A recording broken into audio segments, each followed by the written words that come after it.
ఒక credit card కూడా BT చేస్తారు. ఆ క్రెడిట్ కార్డ్ కూడా బీటీ చేయొచ్చండి. క్రెడిట్ కార్డ్ బీటీ అంటే ఏ విధంగా చేస్తారు సార్? ఇప్పుడు ఔట్ స్టాండింగ్ ఒక రూ. 1,00,000 ఉంటది. కస్టమర్ దగ్గర అమౌంట్ లేకపోతుంది. అది ఎట్లా ఏ విధంగా మీరు బీటీ అంటే అండి, ఇప్పుడు customer some amount maximum use చేసాడండి. Customer pay చేయలేకపోతున్నాడు.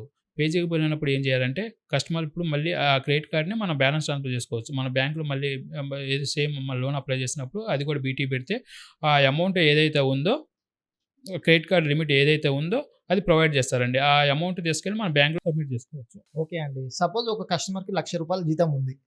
ఆయన 90,000 ఈఎంఐ ఆల్రెడీ కడుతున్నాడు. ఓకే. చాలా బర్డెన్ అయిపోతుంది కస్టమర్‌కి. అసలు కస్టమర్‌కి మీరు లోన్ ప్రొవైడ్ చేయగలుగుతారా? చేస్తామండి. కంపల్సరీగా చేస్తాము. ఎందుకంటే దాన్ని పేపర్‌లెస్ బీటీ అంటారండి. కస్టమర్‌కి యాక్చువల్‌గా 2 లోన్స్ ఉన్నాయనుకోండి. కస్టమర్ ఇప్పుడు 90,000 సాలరీ అన్నారు. సో, ఈ 80,000 వరకు లోన్స్ పే చేస్తున్నారు. మళ్ళీ మన కస్టమర్ లోన్ అప్లై చేస్తే మనకు లోన్ ఎలిజిబిలిటీ రాదు.